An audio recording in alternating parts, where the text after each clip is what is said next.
قد قال الله تعالى في القرآن المجيد والفرقان الحميد: أعوذ بالله من الشيطان الرجيم، بسم الله الرحمن الرحيم. وقضى ربك ألا تعبدوا إلا إياه وبالوالدين إحسانا إما يبلغن عندك الكبر أحدهما أو كلاهما فلا تقل لهما أف ولا تنهرهما وقل لهما قولا كريما واخفض لهما جناح الذل من الرحمة وقل رب ارحمهما كما ربياني صغيرا. صدق الله العظيم.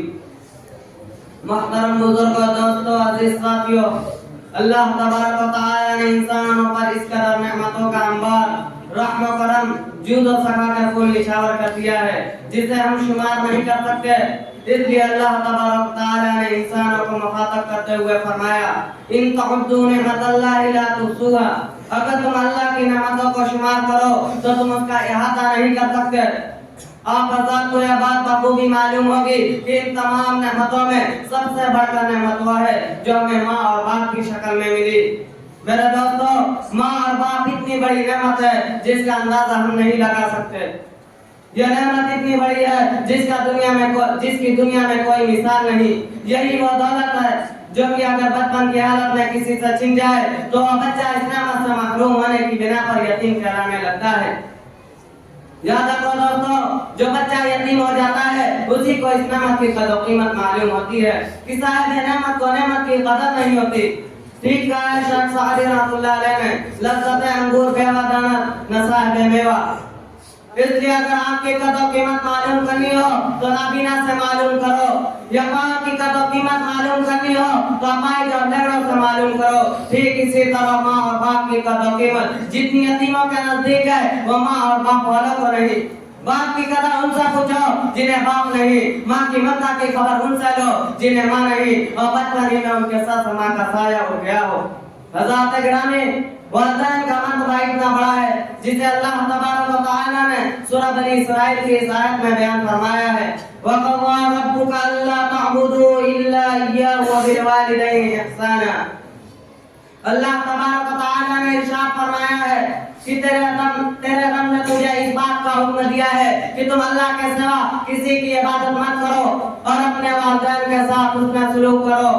جب تمہارے پاس ان دونوں میں سے کوئی ہے یا دونوں بڑھاپے کی عمر کو پہنچ جائیں تو انہیں اب تک مت کہو اور انہیں مت جھڑکو اور ان سے نرم لہجے میں بات کرو.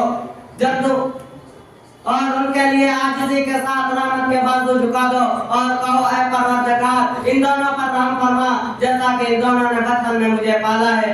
میرے دوستو، اس آیت کے اندر غور کرنے سے پتہ چلتا ہے کہ جس طرح اللہ رب العزت نے ماں اور باپ کی سنت و اطاعت کا حکم اسی کلمے کے ذریعے دیا ہے جس کلمے کے ذریعے انسانوں کو اپنی عبادت کا حکم دیا ہے، اسی کلمہ پر عمل کر کے اپنے بندوں کو والدین کی سنت و اطاعت کا حکم دیا ہے.